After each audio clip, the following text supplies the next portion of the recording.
Magandang gabi, Oriental Mindoro. Mula sa Bulwagang Pambalitaan ng Tamaraw Vision Network, ako po si Mel Francisco at ito ang TVNet Newsline. Ikapito sa buwan ng Hulyo taong 2026 at sa ulo ng ating mga balita.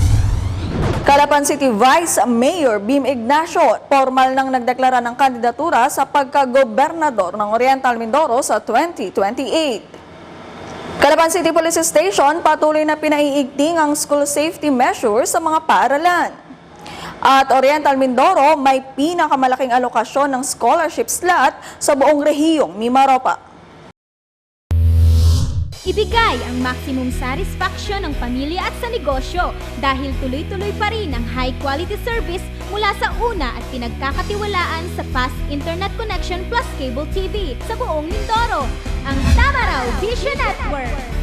Serving to the max, sa TVNet kami.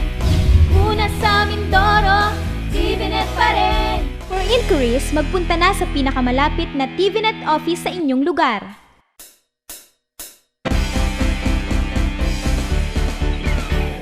At sa detalye ng ating mga balita, hindi pa man ganap na sumisikat ang araw, nakapila na ang maraming residente ng lungsod ng Calapan sa isinagawang Passport on Wheels 2026. Isang programang inilapit ng pamahalaang lungsod ng Calapan sa pakikipagtulungan ng Department of Foreign Affairs. Hindi pa man sumisikat ang araw, nakakapila na maraming residente na lungsod ng Calapan sa isinagawang Passport on Wheels 2026. Isang programang inilapit ng pamahalaan ng lungsod ng Calapan sa pakikipagtulungan ng Department of Foreign Affairs.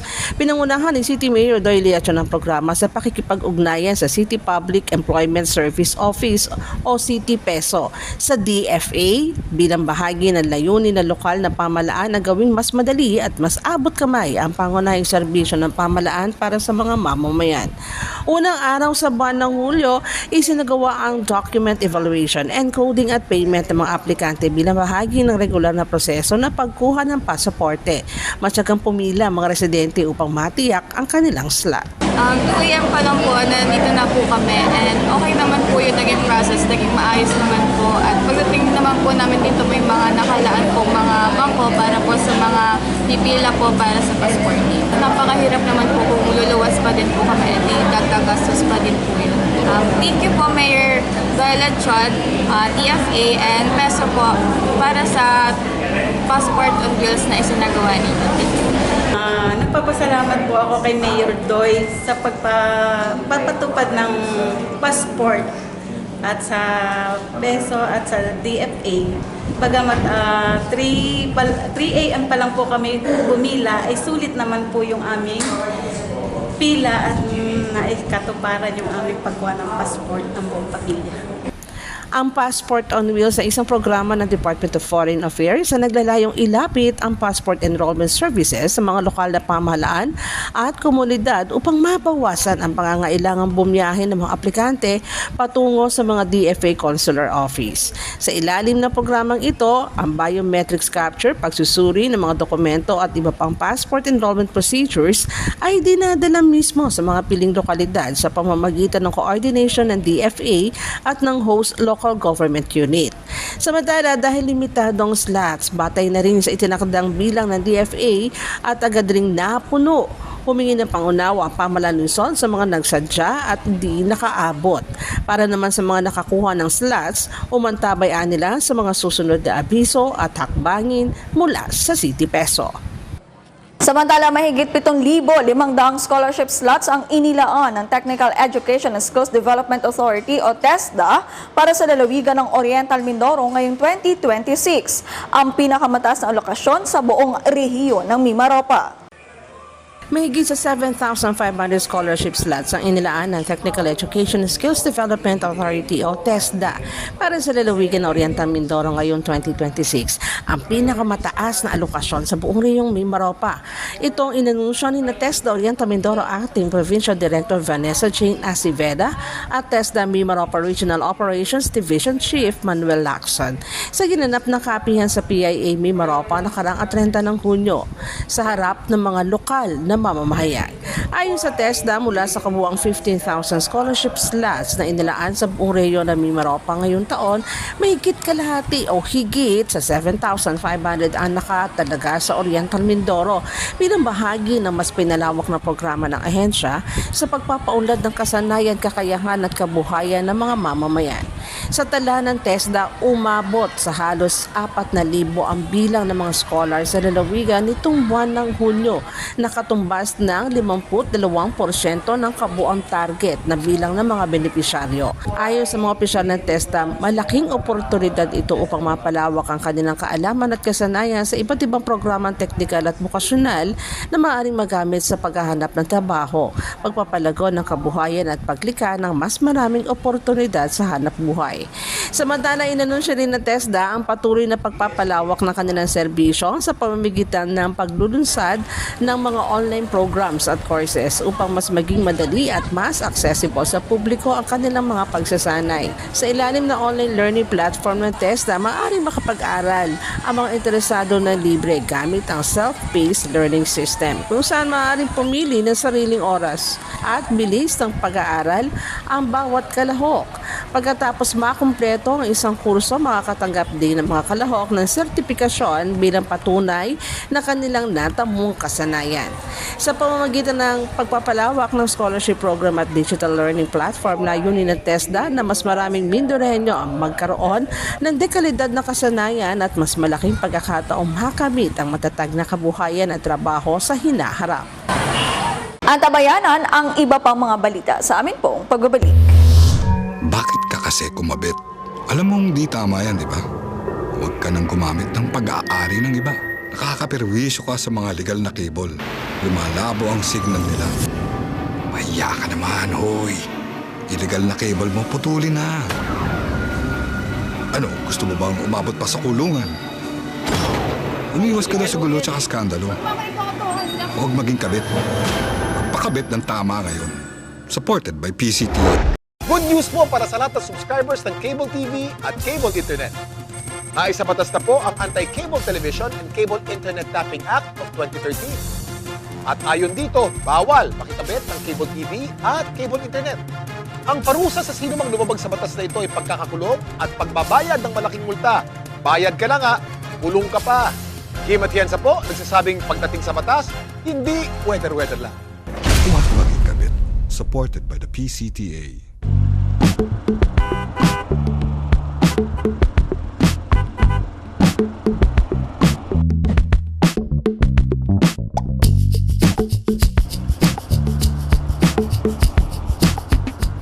Ibigay ang maximum satisfaction ng pamilya at sa negosyo dahil tuloy-tuloy pa rin ang high-quality service mula sa una at pinagkakatiwalaan sa fast internet connection plus cable TV sa buong Mindoro, ang Tamaraw Vision Network.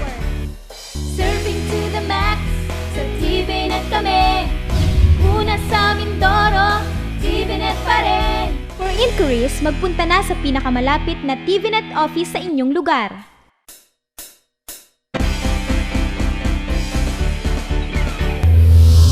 Sa pagpapatuloy ng ating mga balita, formal nang inanunsyo ni Calapan City Vice Mayor Bim Ignacio ang kanyang pagtakbo bilang gobernador ng Oriental Mindoro sa 2028 national and local elections.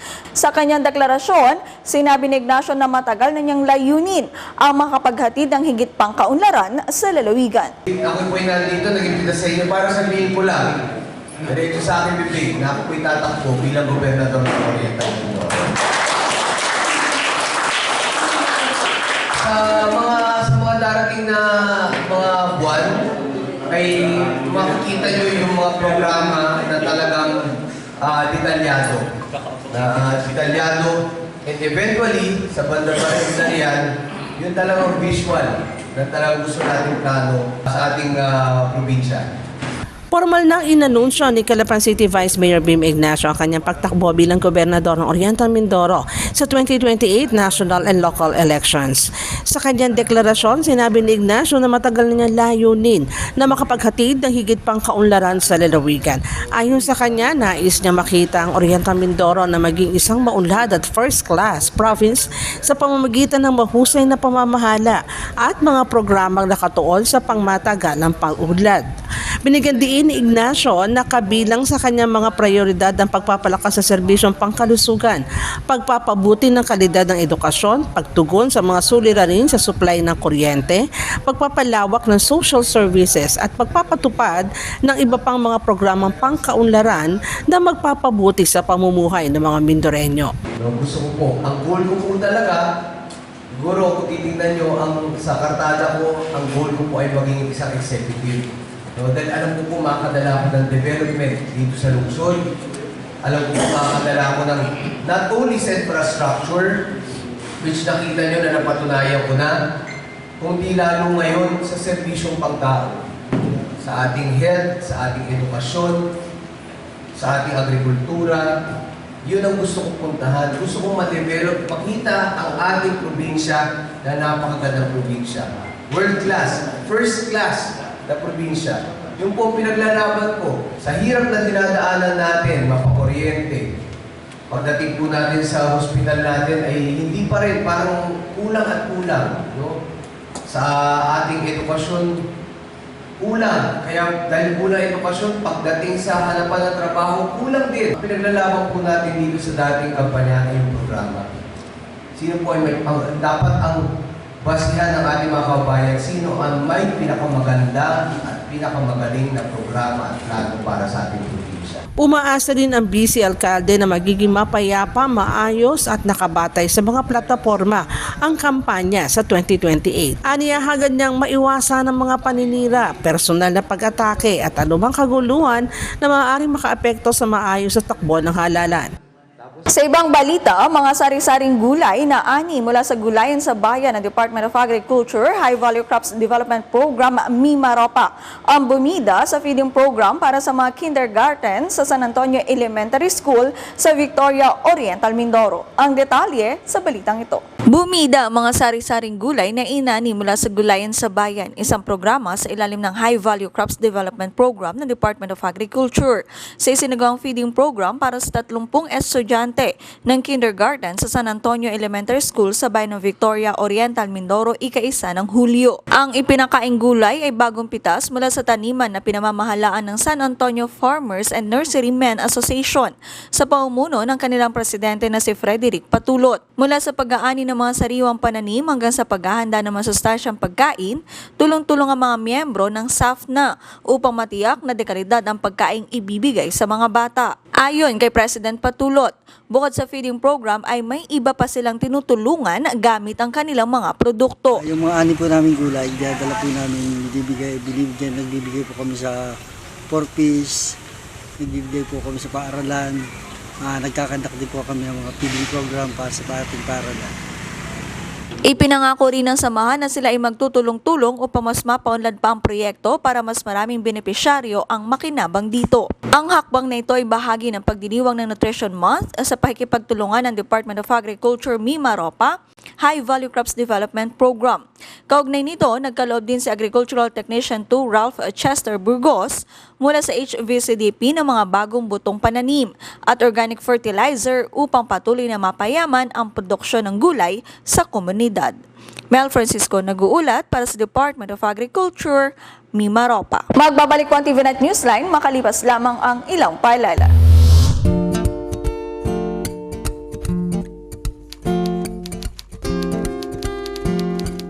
Inday, pakiligpit nga itong mga kinalat ng mga bata. Noon, gusto ko makapag-aral. Pero walang oras dahil full-time ang trabaho ko. Pero ngayon, dahil sa online classes ng Solar Learning at DepEd Alternative Learning System, natupad na ang pangarap kong makapag-aral. Good day, ka-learners! Welcome to another episode. Hindi ko na kailangan pumasok sa eskwelahan. Nakakapag-aral ako sa oras na gusto ko. Anytime. Nagkaroon ako ng second chance sa pag-aaral. At dahil recognized ito ng DepEd, sigurado ako sa diploma. This lesson, You should be able to. you learn about the persons. Sa wakas, matatapos ko na ang high school ko. Ay, salamat din nga pala kay ate. Ina-sponsor niya ako na ma-enroll sa Solar Learning.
Ibigay ang maximum satisfaction ng pamilya at sa negosyo dahil tuloy-tuloy pa rin ang high-quality service mula sa una at pinagkakatiwalaan sa fast internet connection plus cable TV sa buong Mindoro, ang Tamaraw Vision Network. Serving to the max, sa TVNet kami. Una sa Mindoro, TVNet pa rin. For inquiries, magpunta na sa pinakamalapit na TVNet office sa inyong lugar.